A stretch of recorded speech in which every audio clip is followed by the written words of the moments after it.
আমার সাথে চ্যানেলে আপনাদের সকলকে স্বাগত। আশা করি সকলে ভালো আছেন। অনেক দিন পর আবার একটা ভিডিও নিয়ে এলাম। ডুয়ার্স ভ্রমণের ভিডিও আমি অনেক আপলোড করছি আস্তে আস্তে। তবে ডুয়ার্স ভ্রমণ যদি বলি তাহলে তার মুখ্য দ্বার হচ্ছে শিলিগুড়ি। শিলিগুড়িকে বাদ দিয়ে ডুয়ার্স যাওয়া যাবে না। তো ঠিক আছে, আমরা যে পথে গেছি সেখানে আমরা শিলিগুড়ি হয়ে গেছি। এবার শিলিগুড়িতে আমরা নাইট হল্ট করেছিলাম। এবার শিলিগুড়ি থেকে যখন আমরা যাচ্ছি মূর্তির দিকে, তখন রাস্তায় পড়ল শিলিগুড়ির এই বেঙ্গল সাফারি। বেঙ্গল সাফারি না দেখে বাদ দিয়ে আপনাদের সাথে শেয়ার না করে ডুয়ার্স ভ্রমণটাই ব্যর্থ হয়ে যাবে আমার মনে হলো। তাই আমি একটা ছোট ছোট ভিডিও করে রেখেছিলাম। তো আজ আমি সেটাই আপনাদের সাথে শেয়ার করছি। আশা করি আপনাদের সকলের ভালো লাগবে। হ্যাঁ, আর একটা কথা, আমি ঘুরছি, বেড়াচ্ছি, যাই করছি, আমার সাথে চ্যানেলে আপনাদেরকে কিন্তু আমি শেয়ার করছি। কিন্তু আপনাদের কমেন্ট, আপনাদের লাইক, আপনাদের সাবস্ক্রাইব আমাকে অনেকটা এগিয়ে নিয়ে যাবে এই পথে, বা আমাকে আগ্রহ আরও বাড়াবে। কিন্তু সেই ক্ষেত্রে আপনাদের সাবস্ক্রাইব বলুন, লাইক বলুন, শেয়ার, কমেন্ট আমি পাই না বললেই চলে। ঠিক আছে, সেটা কোনো ব্যাপার নয়, আস্তে আস্তে হয়ে যাবে, আমারও তো রেগুলারিটি নেই। তো ঠিক আছে, শিলিগুড়িতে যখন ঢুকলাম এই বেঙ্গল সাফারিতে, ভালো লাগলো। প্রথমেই তো ঢুকেই এখানে একটা মাপ কাঠি দেওয়া আছে, সকলেই গিয়ে তার মাপি করছে। টিকিট কাউন্টার, টিকিট সেন্টার যেখানেই বলুন, টিকিট কাউন্টারে খুব সুন্দর নিয়মানুবর্তিতা আছে। লাইন দিয়ে সকলে গিয়ে একে একে টিকিট কাটছে। এই বাসগুলিতে করে পুরো সাফারি, যেটা জঙ্গলটাকে ঘোরানো হয়, আমাদের কাছে অতটা সময় ছিল না, তাই আমরা বাসের টিকিটটা আর করিনি। বিভিন্ন খেলার যে জায়গা আছে, বাচ্চারা ভীষণভাবে সেগুলোকে খুব উপভোগ করছে এবং খেলা করছে সুন্দরভাবে। এক এক করে নিজেদের প্যারেন্টসরা তাদের বাচ্চাদের খেলাচ্ছে।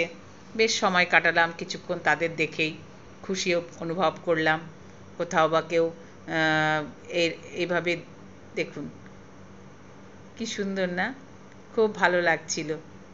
ওরা এনজয় করছিল, আর ওদের এনজয়মেন্ট দেখে আমিও বেশ এনজয় করছিলাম। বিশাল বড় এরিয়া। এই যে কুমিরটা আস্তে আস্তে আস্তে আস্তে এগিয়ে গিয়ে রোদ নিচ্ছে। বিভিন্ন অনেক পাখি, অনেক জন্তু জানোয়ার, অনেক কিছু আছে। কিন্তু আমার সময় হাতে কম ছিল, যার জন্য আমরা বাসটা টিকিট করিনি। আমরা যতটা পেরেছি পায়ে হেঁটেই দেখেছি। তো পায়ে হেঁটে যতটা পারলাম আপনাদের সাথে শেয়ার করলাম। কিছুটা আবার ওদের জঙ্গল যে বেঙ্গল এই যে সাফারির যে ছবি যেখানে যা আছে, এদের একটা ভিডিওগ্রাফি করে এক জায়গায় লাগানো আছে। আমি আবার সেই ভিডিওগ্রাফিটাকে আপনাদের জন্যে তুলে রেখেছি, ভিডিও করেছি, ভিডিওগ্রাফির উপরে ভিডিও করেছি, করে আপনাদের জন্যে এতেই পোস্ট করেছি। দেখবেন, ভালো লাগবে। এখানে লেখা একটা জায়গা, আজকাল সব জায়গাতেই প্রায় হয়েছে, একটা যে Bengal safari, I love Bengal safari ইত্যাদি। তো সেখানে গিয়ে আমিও একটা ছবি তুললাম। এই যে পুরো সাফারিটা কিভাবে আছে, ভেতরে কি কি আছে, তার সমস্ত ছবি এই ভিডিওটাতে দেওয়া আছে। তো আমি কিছুটা ভিডিও ওখান থেকেই ভিডিও করে নিলাম। যেহেতু আমার কাছে সময় কম ছিল, বারবারই বলছি যে আমি যেতে পারিনি এই বাসের টিকিট করে। ভালো লাগবে কখনো যদি যান ডুয়ার্স যাওয়ার পথে শিলিগুড়িতে, তো অবশ্যই হল্ট একটা করেই সকলে। তো সেখান থেকে আপনারা বেঙ্গল সাফারি যাবেন। বেঙ্গল সাফারিতে অনেক কিছু দেখার আছে, বিশেষ করে বাচ্চাদের ভীষণ ভালো লাগবে। আমরা একটু মোমো টোমো খেয়েছিলাম, ভেতরে দোকান পাশারও আছে।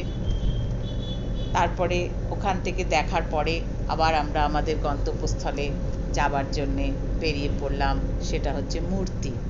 সেখানে গিয়ে আবার আপনাদের সাথে দেখা হবে। আশা করি আমার ভিডিওটি আপনাদের ভালো লেগেছে।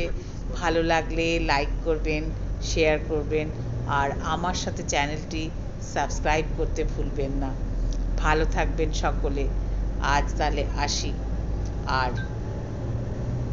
আগামী দিনে যখন আমি ভিডিও করব, যদি আপনাদের কমেন্ট, শেয়ার, লাইক ইত্যাদি পাই, তাহলে আমি খুবই আগ্রহী হব। আশা করছি আপনাদের ভালো লেগেছে। ভালো থাকবেন।